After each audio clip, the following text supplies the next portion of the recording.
It's the book of Haggai, chapter 1, when it's verse 6, and it reads, Ye have sown much and bring in little. Ye eat, but ye have not enough. Ye drink, but ye are not filled with drink. Ye clothe you, but there is none warm. And he that earneth wages to put into a bag with holes. I want to start off by giving all praise, all honor, and all glory to God, Lord, Yahweh, Hashem, Yahushai, Hashem. Let's say the honors to my apostles, the elders of the great millstone, who teach and do rule well. Peace and salutations to the Akim across the four corners of the earth, pushing the truth with faith and with sincerity, as well as risking their lives and their freedom to do so now more so than ever. Shalom to the Akim and the Aqua that they're listening and learning, Lord willingly. This is edifying. Shalom to the Israelite foreigners scattered abroad in the land of other nations, appearing like the other nations, but whom subscribe to this truth. To you, I say shalom. It's your brother Yahweh Sap out of the GMS Cleveland Church, a fellow servant, coming at you with another lesson through the Spirit and through the power of Yahweh Shem Shai.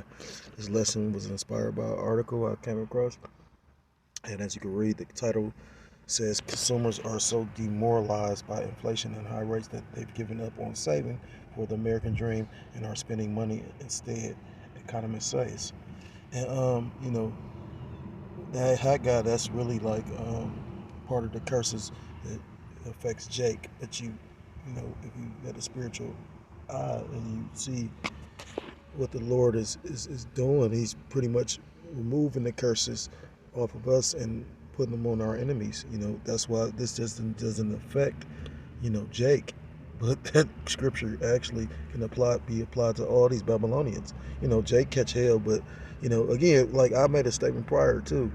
Jake be catching hell, but Jake ain't catching hell like some of these Edomites. I was listening to a lesson the elder did, the beloved elder Apostle Tahar. He was going into what's the meaning of the word sheeple, and he was talking about a lot of these recently homeless individuals. After you talk to them and pretty much heard their story, he said a lot of them will tell you that they own businesses or had good jobs, and because of the economy, they pretty much became destitute and homeless.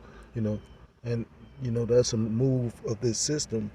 With the whole credit-based system, this is a system that's set up where you can afford something that you can't really afford at the moment. Well, a lot of people that's struggling hard to maintain a lifestyle because they're trying to keep up with all these different payments for vehicles and homes and all this different shit. So but because of this high inflation, so the American dream pretty much is becoming an American nightmare. And we haven't really even seen anything yet. So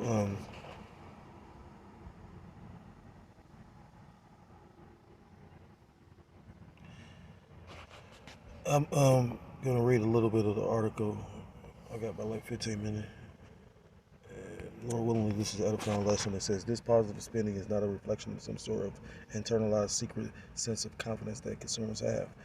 Because they're spending money out of necessity, because, and the funny part is you hear all these different restaurants and stores talking about, well, the consumer, because you got to remember, if the consumer is not spending money, then they don't reap the rewards of those big businesses.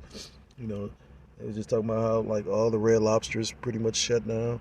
It's businesses closing left and right because of the fact because this economy is being destroyed. Like the book of Genesis chapter 47 says, the money's failing.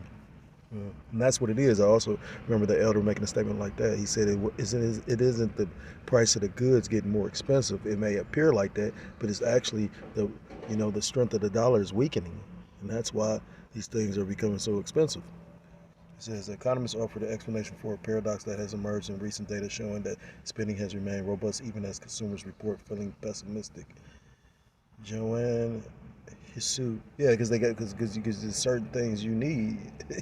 You're gonna have to you're gonna have to pretty much pay for it. I was looking at how the gas went up during the whole situation with the pandemic, and the sanctions and whatnot. The gas became ridiculous. The gas was pretty much like, but like double of what it normally is, and I don't think that's going anywhere. But if you want to be able to have heat or to heat your home, warm your children or whatnot, yeah, you're gonna pay that. You know what I mean?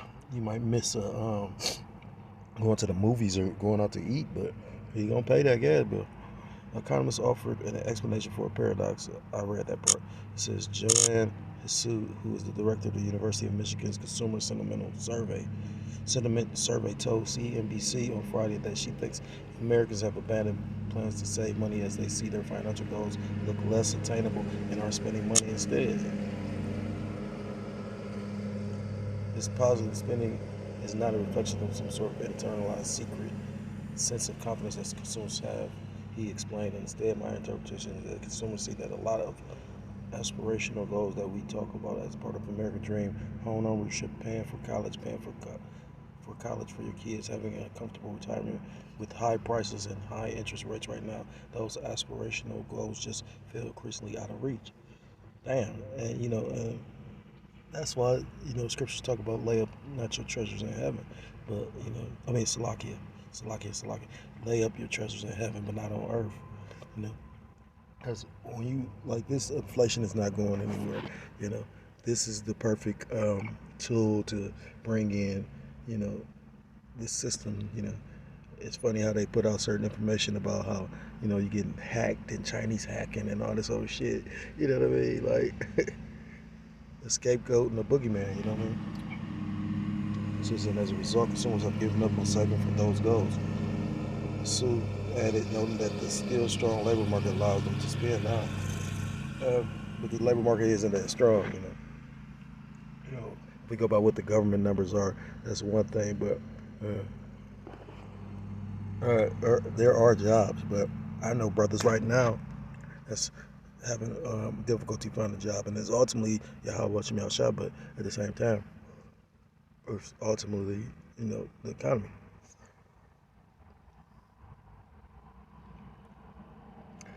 The latest reading of the University of Michigan survey shows sentimentals plunged to 6 months low of 67.4 in May from a final reading of 77.2 as in America cited stubbornly high inflation, interest rates, as well as fears that unemployment could rise, which is that's gonna happen, because you gotta understand, I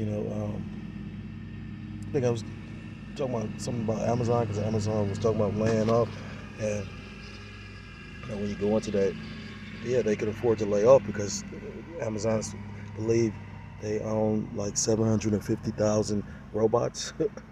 Or it's going to be nothing for him to lay off, individuals and activate them robots.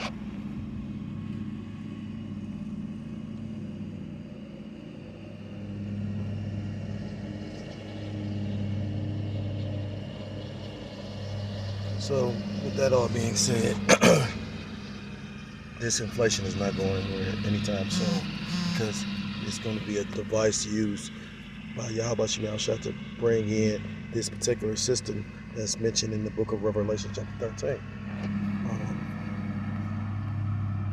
With that being said, and that, again, that's part of the curses, not being able to save, This is book of Deuteronomy chapter 28. I'm going to go to verse 38 because that's the point. Because when you read this chapter, the first 15 verses, it talks about if we were to follow the law, statutes, and commandments and remain faithful to Yahweh Shemel Shah, we will receive all these blessings. But if we were to, go astray, we will receive all these curses. And it's, 68 verses. The first 15 are blessings. The remaining are curses. So it's way more curses than blessings, showing you how the fact of the matter is it's only specific people on the planet that fit these curses. You may see an Edomite, if he going through these curses, he may not be an Edomite, he might be an Israelite, because it's we're moving through the spirit, not by sight. But verse 38 says, "Thou shalt carry much seed out into the field, and shalt gather but little in, for the locust shall consume it. Thou shalt plant vineyards and dress them, but shalt neither drink of the wine nor gather the grapes, for the worm shall eat them. Thou shalt have olive trees throughout all thy coasts, but thou shalt not anoint thyself with the oil, for thine olive shall cast his fruit. When you continue on, it says, "Thou shalt beget sons and daughters, but thou shalt not enjoy them, for they shall go into captivity."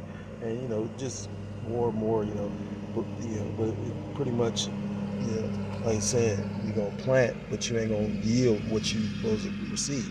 When you go into Hollywood's history and about like a lot of jakes that came before these jakes that's in position now. A lot of them jakes didn't get paid like that, or they died broke, but they helped pave the way for, 2/3 of the nation of Israel that's, attained that level or status to be sellouts. I was listening to something that chick Jaguar Wright said about Snoop Dogg, you know. So, you think Snoop Dogg really give a fuck about, Jake? I was thinking about something she said when he roasted Flavor Flav, you know. I just found it funny, that nigga don't even give a fuck about his own people. This rapper then went from being a ghetto boy rapper to this motherfucker damn near a billionaire. And individuals like that is not gonna want to give up what they have. They're not willing to suffer for Yahweh Shem Yahushua. We're willing to suffer now so we don't suffer in the times to come. Because we all are going to be presented with that hour of temptation. The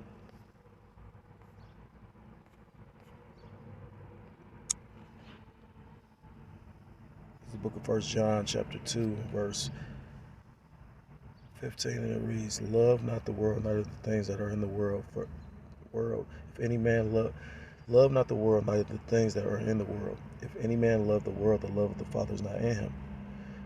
For all that is in the world, the lust of the flesh, the lust of the eyes, and the pride of life is not of the Father, but is of the world." Verse 17, "The world passeth away, and the lust thereof, but he that doeth the will of the Most High abideth forever." Because life isn't about your possessions. I believe that's the scripture as well. It ain't about the things you have. You got people who go their whole life and don't even attain the basics of, it's a power that got you here for a purpose. That's scary. But saying all that to say this, this world is fading away. Because they're bringing in a new system, which is not going to come to fruition the way that they expect it to. But nonetheless, the Most High is going to allow them to jumpstart it to get it, going to a degree. And with that being said, a lot of misery has to come to the planet. You know what I mean? A lot of people are about to suffer, and rightfully so. Rightfully so.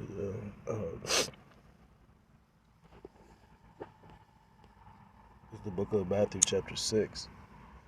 The point is verse 19, and it reads, "Lay not up for yourselves treasures upon earth."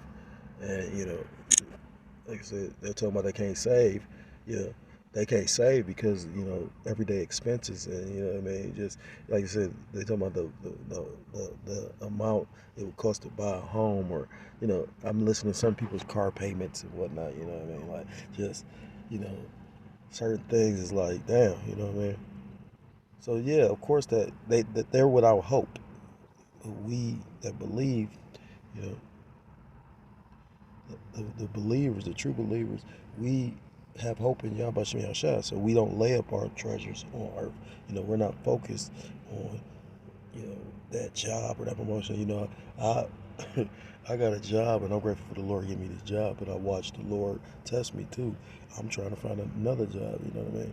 Because I just noticed how with this job it's affecting my walk in the truth. And it's been very what's the word? Unsettling and frustrating, you know what I mean? But again, we all being tested.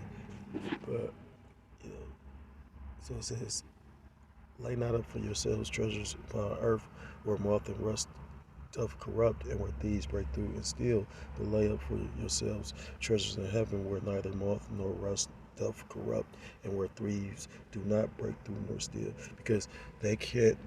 No matter what the fuck this devil do, he can't take away the righteous works you've done for Yahweh Shem Shah.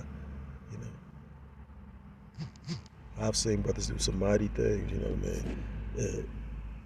With that being said, you know what I mean. I know them brothers more than likely get received favor, or the Most High has a special place in His heart for those brothers, because again, I've seen brothers, unselfishly, sacrifice, brothers moving brothers into, brothers giving brothers cars and shit. You know what I mean? Like, just seen a lot of beautiful stuff. It says, verse 21: "For where your treasure is, there will your heart be also."